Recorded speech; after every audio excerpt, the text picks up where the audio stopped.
看风景，享美食，品人生。我是 DJ， 跟我一起看世界。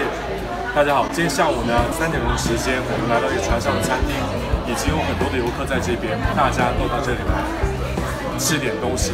那大家知道英国人的习惯叫这个 session 叫 high tea， 对不对？那美国人喜欢叫 tea time， 中国人我们喜欢叫下午茶。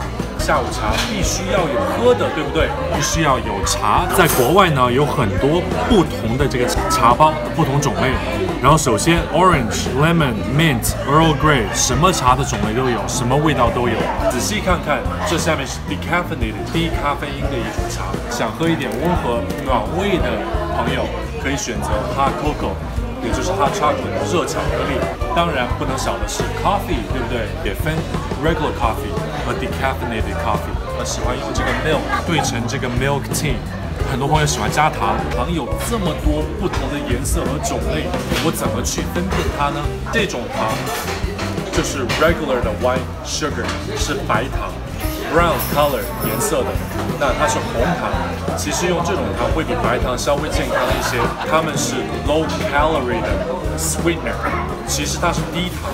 那低糖其实我个人认为这个味道不太适合我。它有一种非常独特的一种味道，黄色的呢 ，suitable for people with diabetes， 糖尿病的朋友一定要选择这一类糖来喝，不要喝错。好的，蜂蜜也可以加到这3种饮料当中去喝。下午茶必须要有点心啊，对不对？在国外经常会碰到点心不同的种类，这一个是肉桂粉做的 cinnamon roll， 非常非常的甜。如果不太喜欢吃甜食的朋友要注意少吃点这个，好不好？白的这种 sugar powder 在上面是 chocolate eclair， 这个叫 apple turnover 苹果酱加在里面。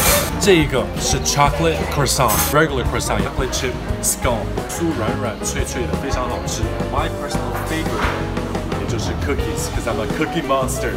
特别是外面烤的酥脆的，里面咬进去是软软的。然后这个是 chocolate chip， 下面这个黑黑的是 dark chocolate fudge 的一个 cookie。当然 cookie 的种类还有很多种，将来有机会再跟大家分享一下。比如说 oatmeal， 比如说 snickerdoodle， 很多种不同的 cookie， 我都是非常非常喜欢吃。牛奶里面蘸一下，吃完之后的话，喝一口牛奶。下午茶是很好的一个 culture 消遣的一种方式方法，和朋友一起 socialize， 聊聊天，玩玩游戏啊，然后吃点点心，喝一点茶，还是比较悠哉的一个时光。大家一定要好好的 enjoy， 好不好？这次的分享就到这里，我是 DJ， 我们下期再见，拜拜。千万别忘记互动点赞哦，搜索 Darren J 蒋声伟，点击关注 ，Thank you。